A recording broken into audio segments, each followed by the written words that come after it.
Welcome to movie videos. இன்றைக்கி நம்ம பார்க்க போகிறது ஒரு மாதுளம்பழம் ஜூஸ் தான் பார்க்க போகிறோம். இது ஹீமோகுளோபின் அளவு குறைபாடு உள்ளவங்க இதை குடிக்கலாம். ரத்தம் குறைவு, தலை சுத்து, குழந்தை உண்டானவங்க எல்லோரும் இது குடிக்கலாம். வாங்க இது எப்படி இந்த ஜூஸ் போடலான்னு பார்க்குறேன் சொல்கிறேன். இது மாதுளம்பழம் ஒரு 2 மாதுளம்பழம் ஊற்றி வச்சுருக்கேன். ஒரு சின்ன பீட்ரூட்டு எடுத்து வச்சுருக்கேன். கருப்பு காஞ்ச திராட்சை தண்ணியில் போட்டு ஊற வச்சுருக்கேன். இதை எல்லாத்தையும் சேர்த்து நம்ம அரைச்சி ஒரு ஜூஸ் எடுத்துக்கலாம். இதில் கட் பண்ணி போட்டுக்கலாம்.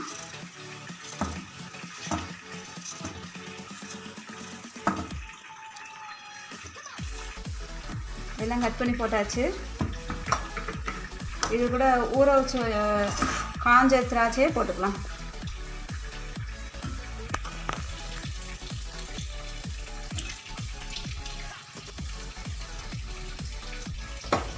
இது கூட இந்த மாதுளம்பழத்தையும் போட்டுக்கலாம்.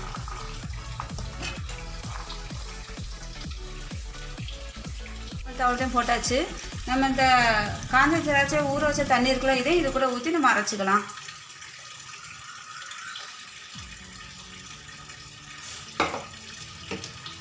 நல்லா அரைச்சாச்சு.